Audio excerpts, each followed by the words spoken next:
At the northern tip of Roosevelt Island sits Lighthouse Park, a great place to have a picnic, cast a reel, or just stand around and watch the boats go by.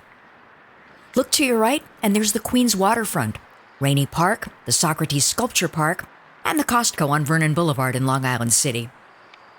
Straight away center, you can see Randall's and Ward's Islands and up into Hell Gate. Look to your left, and it's the Upper East Side, so close you can count the cars on the FDR if you're so inclined. And in the distance, you can see the Department of Sanitation's Marine Transfer Station at East 91st Street, which processes waste for the east side of Manhattan. And if you turn around and look south, there's the island's pride and joy, the lighthouse.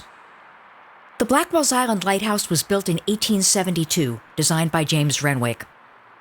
Before its construction, more than 100 ships and their crews fell victim to the notorious currents of Hell Gate. The plaque at the base read, "This is the work was done by John McCarthy, who built the lighthouse from the bottom to the top. All ye who do pass by may pray for his soul when he dies." The structure was operational through the 1940s. The lighthouse restoration project was completed in 2022. It's dedicated in memory of Vicki Holland. The plaque at Lighthouse Park says, "By speaking out, she helped to create a beacon of light to reach into the shadows where most disabled persons have been forced to exist, away from the mainstream of society. Her courage, spirit, and determination remain an inspiration to us all." Just south of the lighthouse is the installation called the Girl Puzzle, unveiled in December of 2021 to coincide with International Human Rights Day. The monument honors pioneering investigative journalist Nellie Bly, and according to the Office of Governor Kathy Hochul, it was designed to illuminate women who have endured hardship but are stronger for it. The piece is named after Bly's first published work. The Girl Puzzle ran in the Pittsburgh Dispatch on January 25, 1885, in response to an article by columnist Erasmus Wilson called "What Are Girls Good For?" Wilson, the quiet observer, had gone on a screed against working women, calling them a monstrosity and insisting that a woman's place was in the home and that a woman's job was to be a helpmate to a man. This prompted a letter to the editor from an anonymous person billing herself as Lonely Orphan Girl. Managing editor George Madden was so impressed, he published a note inviting the author to come to the paper's office. When 20-year-old Elizabeth Cochran showed up, Madden asked her to turn the letter into a rebuttal, and when she did, the paper hired her and gave her the name by which she'd become known, Nellie Bly. She pitched a series on the lives of Pittsburgh's factory girls and went undercover at a factory writing about her experience. After she was reassigned to the society pages, she volunteered to go to Mexico to serve as the paper's international correspondent. 6 months later, when she was told she'd be returning to the society pages, she quit in protest and moved to New York City. Eventually, she was hired to join the staff of Joseph Pulitzer's New York World and got another chance to show off her investigative chops. Pretending to be mentally ill, hiding her name and identity, she got herself admitted to the insane asylum on Blackwell's Island, a short walk from this monument. For a week and a half, she suffered the same abuses as the rest of the patients. Her account was published first in The World, and later in a book called 10 Days in a Madhouse. Probably the most famous of her exploits was her 1889 trip around the globe, recounted in her final book, Around the World in 72 Days.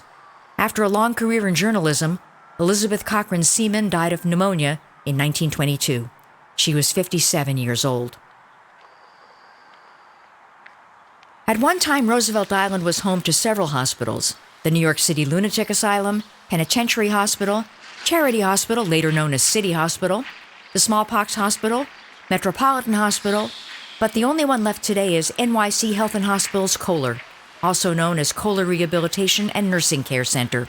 It was formed in 1996 by the merger of Goldwater Memorial and Bird S. Kohler Hospitals.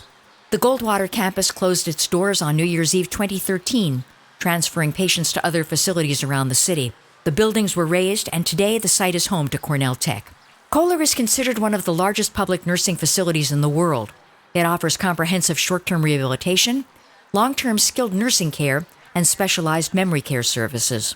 There's a Subway restaurant right in the lobby, open for breakfast, lunch, and dinner, an on-site library, a beauty and barber shop, a computer lab with adaptive equipment, and even a resident-run radio station, offering music and hospital news. The newest residential building in what Islanders call Northtown is the Octagon at 888 Main Street. It gets its name from the distinctive shape of its central tower. The building has a long and checkered history. It started out in 1841 as the New York City Lunatic Asylum. Yes, the same one that Nellie Bly got herself committed to 46 years later. According to an archived page on the Octagon's website, Alexander Jackson Davis's design for the signature 5-story octagonal rotunda incorporated stately blue-gray stone quarried on the island. It also says the rotunda was so beautiful that Charles Dickens, visiting from England, called the building remarkable, describing its spiral staircase as spacious and elegant, appearing to float above an illuminated glass brick floor. Originally, 4 wings of patient units were planned, jutting off the center building, but only 2, the west and south wings, were built. The rotunda was later topped off with a dome designed by Joseph Dunn. In 1894, Homeopathic Hospital not only changed its location from Ward's Island to Blackwell's Island, taking over the buildings vacated by the asylum, it also changed its name to Metropolitan Hospital. 2 small steamers would ferry people across the East River from a dock in the East 70s, and an ambulance would take them from the island landing to the hospital. Metropolitan was affiliated with the now-defunct Flower Fifth Avenue Hospital and New York Medical College, and was a major teaching hospital for aspiring doctors, nurses, and healthcare workers. In 1955, Metropolitan Hospital moved to new quarters on the Upper East Side. That same year, with the opening of the Welfare Island Bridge, the last steamer, the Welfare, ceased operations. The 2 wings of what would become the Octagon were razed in 1970, leaving only the central tower. The empty structure became a target for vandals and arsonists, despite being named to the National Register of Historic Places in 1972. A fire in 1982 severely damaged the rotunda and destroyed the building's dome. Several others left it a ruin by the early 2000s. In 2006, the Octagon rose like a phoenix from literal ashes and is now what management describes as one of Manhattan's most elegant and distinctive buildings. If you're looking for a place to celebrate a wedding or host a special event, you'd be hard-pressed to find a more beautiful location than the Sanctuary, just south of the Octagon.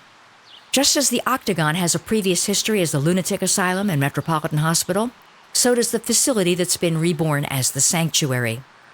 The Chapel of the Holy Spirit was built to serve Episcopal patients at what was then Metropolitan Hospital. It was consecrated in 1925 with an attached rectory, a slate roof, and impressive slate glass windows. The rose window above the altar was dedicated to a student nurse who fell ill during her training and passed away.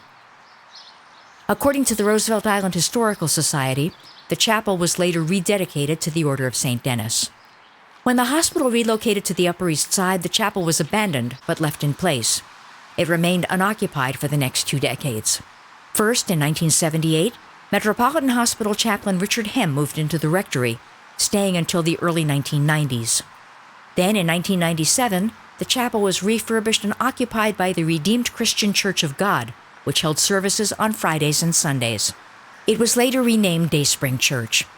By October of 2018, the Dayspring Church was in severe financial straits, reportedly having spent nearly $1 million over the previous 21 years for rent, repairs, and updates.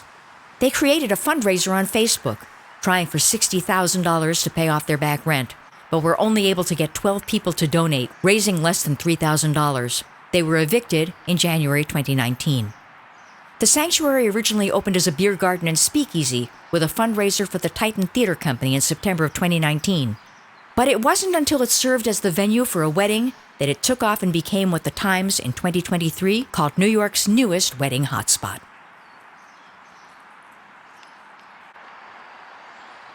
We'll be taking a deep dive into some historical places and some fantastic views in video number 3, coming up next.